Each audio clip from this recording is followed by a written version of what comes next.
Aujourd'hui, on parle d'un sujet qui nous concerne tous, les écrans. Téléphone, ordinateur, tablette ou télévision, ils font partie de notre quotidien. Mais même s'ils sont très utiles, ils peuvent aussi avoir des effets négatifs sur votre santé quand ils prennent trop de place. Et dans cette vidéo, on va voir les principaux risques liés aux écrans, mais surtout comment les prévenir simplement. Le but ici, ce n'est pas de diaboliser les écrans, mais de comprendre leurs effets. Alors les écrans sont aujourd'hui présents presque partout. À la maison, à l'école, au travail, dans les transports et même dans nos moments de détente. En France, Santé publique France montre qu'en 2022, les enfants de 3 à 5 ans passaient en moyenne 1h22 par jour devant les écrans. Et les 9 à 11 ans, environ 2h33 par jour. Ce temps est encore plus élevé les jours sans école. Chez les adolescents, l'OMS Europe souligne aussi une augmentation des usages problématiques des réseaux sociaux, avec des effets possibles sur le sommeil, le bien-être et la santé mentale. Alors quels sont concrètement les risques? Le premier risque, c'est le sommeil. Le soir, la lumière des écrans, en particulier la lumière riche en bleu, peut retarder l'endormissement et perturber la production de mélatonine. C'est l'hormone qui aide à dormir. Chez les adolescents, les usages intenses ou problématiques des réseaux sociaux sont associés à des couchers plus tardifs, à moins de sommeil et à plus de difficultés d'endormissement. Et un manque de sommeil, ce n'est pas anodin. Cela peut avoir un impact sur la concentration, l'humeur, la mémoire et les performances scolaires ou professionnelles. Mais les écrans n'agissent pas seulement sur le sommeil. Le deuxième risque, c'est la fatigue visuelle. Quand on regarde un écran trop longtemps, on cligne moins des yeux, ce qui peut provoquer une sensation de brûlure, de sécheresse ou de maux de tête ou une vision floue. Les études récentes montrent ainsi qu'un temps d'écran élevé est associé à un risque plus important de myopie, avec une augmentation du risque à mesure que le nombre d'heures augmente. À l'inverse, le temps passé à l'extérieur a un effet protecteur contre la myopie, notamment chez les enfants.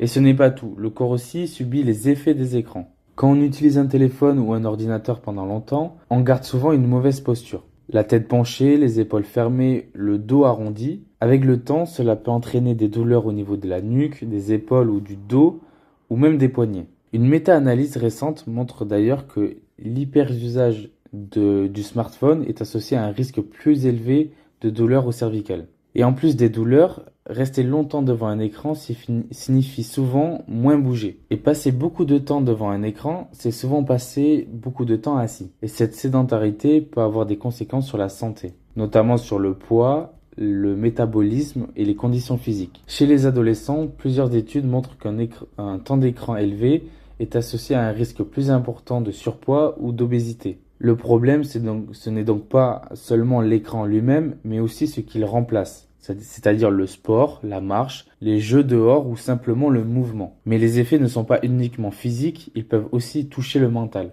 Les écrans et surtout les réseaux sociaux peuvent aussi avoir un impact sur la santé mentale. Les recherches montrent qu'un usage problématique des réseaux sociaux est associé à davantage de stress, d'anxiété et de symptômes dépressifs. Cela peut expliquer par plusieurs phénomènes: la comparaison permanente avec les autres, la peur de rater quelque chose, les notifications, la difficulté à décrocher ou encore la pression sociale. Donc attention, ça ne veut pas dire que tous les écrans rendent malheureux. Le problème apparaît surtout quand l'usage devient excessif, envahissant ou qu'il remplace les relations réelles et le sommeil et les autres activités. Et en ligne, il existe aussi un autre danger important, le cyberharcèlement. Le cyberharcèlement, c'est lorsqu'une personne subit des moqueries, insultes ou humiliations ou encore des menaces via un écran, et ça sur les réseaux sociaux, dans des groupes privés, par message ou en ligne, et ce type de violence peut avoir des vraies conséquences psychologiques. Les méta-analyses montrent que les jeunes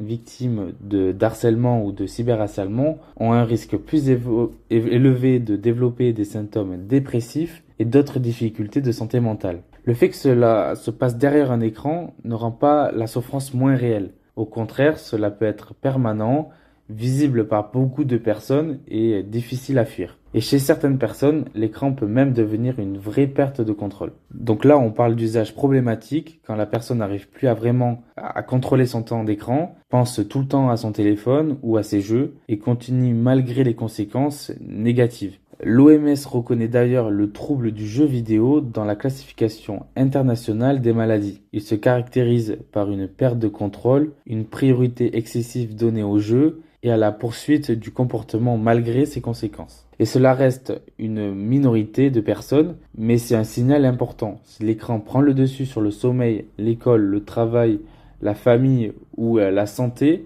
il faut agir. Alors comment prévenir tous ces risques au quotidien? Et heureusement, il existe des solutions simples. D'abord, éviter les écrans au moins d'une heure avant de se coucher, ça permet de protéger le sommeil. Ensuite, on peut appliquer des méthodes comme regarder plus loin dans le paysage pour reposer ses yeux.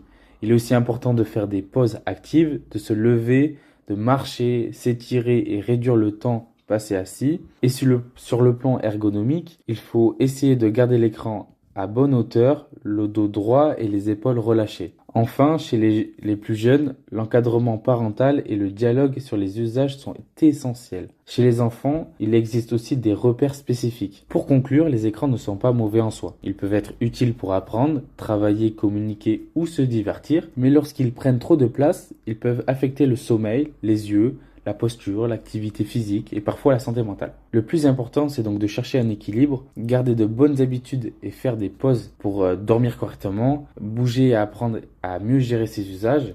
Voilà, donc merci d'avoir regardé cette vidéo. Si elle t'a été utile, n'hésite pas à liker, commenter et partager ou même t'abonner. Et si tu veux, je peux aussi faire une deuxième vidéo sur les solutions concrètes pour mieux gérer son temps d'écran ou une vidéo plus courte.